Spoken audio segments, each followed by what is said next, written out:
Welcome to the latest installment of Get to Know Citrix.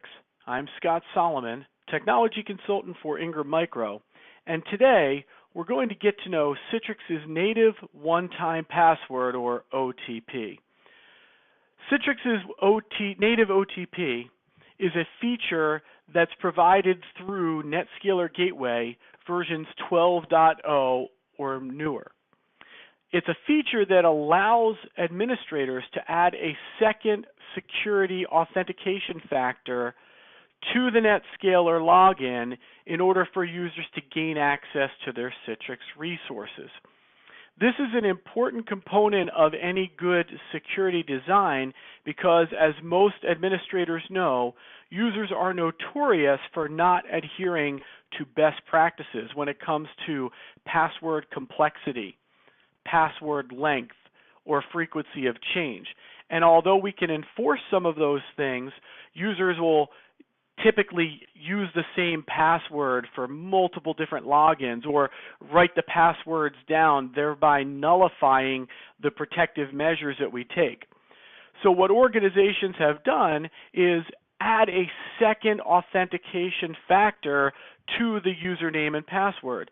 Most often, this is in the form of a physical token or a soft token that generates a one-time use passcode that's rotated and generated randomly, and so it's only available for a very short window for the user to log in. The NetScaler Gateway has been able to support this from a third-party perspective for several years now. The problem is that for organizations that don't already have that infrastructure in place and haven't already made an investment, it can add a lot of complexity or additional cost to their NetScaler setup by having to bring in a radius server and all of the requisite components to make that work. Citrix native OTP solves that problem by providing the same functionality of that additional factor of authentication, but building it natively into the Citrix Gateway, thus the name native OTP. So now when a user logs into their Citrix Gateway, they'll be presented not just with their username and password, but with a second option for passcode that would correspond to their token. Now, this token's generated on their mobile device using a program like Google Authenticator, Microsoft Authenticator, or the Citrix VPN app has been updated to support this feature. Now, the first time a user logs in, they'll have their normal username and password. If they've not already registered a device, when they hit submit, they'll be taken to a registration screen where they'll be prompted to register a mobile device in order to gain access to their Citrix desktops and applications. They'll click Add Device, and now they'll be prompted to name their device. This is important because users are allowed to register more than one device with the system. Once they hit submit there, they'll be taken to a QR code. They'll use the authentication app on their mobile phone to scan the QR code.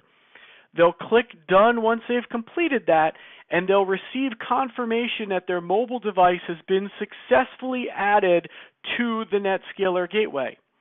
In order to test the functionality and make sure that they're receiving the code, they would simply click test, and they'll receive a generated code that they can then verify works, and we see that the negotiating communications between the phone and the gateway are successful.